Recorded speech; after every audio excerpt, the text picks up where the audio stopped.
and welcome to Conspiracy Boulder. You're not a boulder, you're a rock!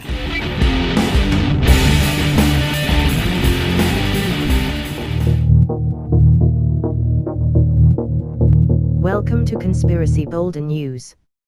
Today we take a quick look at Brooklyn-born Bernie Sanders. We recently applauded Senator Sanders for exposing the serious dangers that hospital and doctor errors pose to Americans.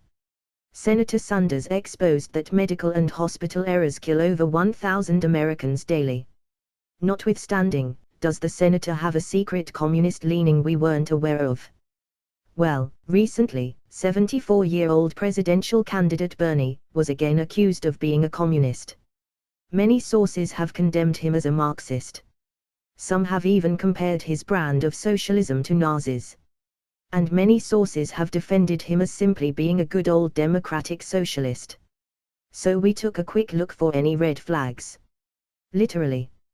Here's just a few things we found, in no particular order.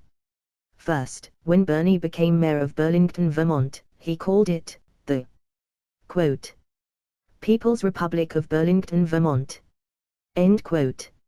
Here is a photo of Bernie playing baseball in his People's Republic of Burlington, Vermont baseball team, which he named, quote, the Vermont Reds. End quote.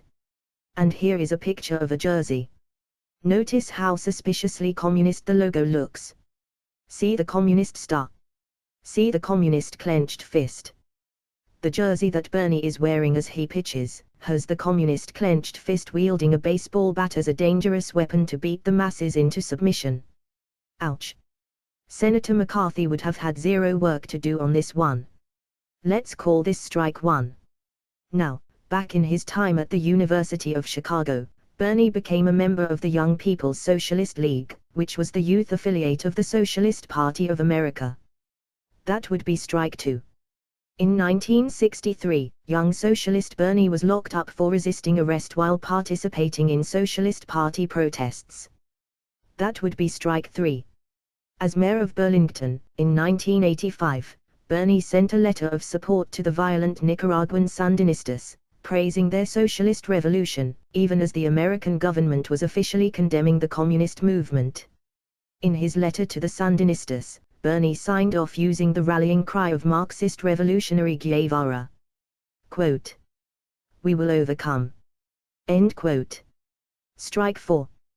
Bernie produced a documentary of Eugene Debs, a man that the communist Bolsheviks hailed as America's greatest Marxist. Debs had been jailed and then let go for espionage against the U.S. Debs also made a famous speech praising communists, Lenin and Trotsky, the violent bloodthirsty Bolsheviks responsible for the deaths of millions of Russians. To this day, Bernie keeps a picture of Eugene Debs in his Senate office. Why, oh why? Strike 5. As Burlington mayor, Bernie reached out to a communist Soviet city near Moscow to be Burlington's sister city. After his wedding, Bernie then honeymooned in the old communist USSR. He took trips to Cuba and Nicaragua to show his personal support for fellow socialists and communists. Unbelievably, Bernie also displayed a red Soviet communist flag in his mayor's office in Burlington. The symbol of Marxist hatred, anti-religious violence, the symbol of the death of tens of millions of Russian victims of Bolshevik and communist genocide, hanging in his mayor's office. Sickening. Strike 6. And the list goes on. Again, we were impressed with Bernie's investigation into the hundreds of thousands of deaths of Americans caused annually by doctor and hospital errors. And Sanders has made some interesting proposals and plans. But we just can't get past all this communist stuff. All of it is profoundly disappointing. Seriously. Hanging a red Soviet communist hammer and sickle flag in your office. Seriously. None of this is easily swept away. Even by the most adept sweepers. Conspiracy Boulder News will return after this break.